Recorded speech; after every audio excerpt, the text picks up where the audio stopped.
तर बातमी जालन्याची आहे। जालना नांदेड समृद्धी महामार्गासंदर्भातली ही बातमी आहे। शेतकरी आक्रमक झालेले आहेत आणि जमिनीचे फेर मूल्यांकन करा अशी मागणी आता या सगळ्या शेतकऱ्यांनी केलेली आहे। आपण पाहतोय बाजारभावाच्या 5 पट मोबदला द्या अशी मागणी आता हे शेतकरी करतात।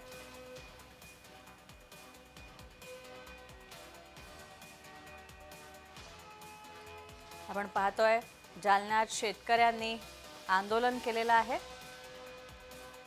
आपण पाहतोय जालन्यात जिल्हाधिकारी कार्यालयासमोर हे आंदोलन करण्यात आलेलं आहे।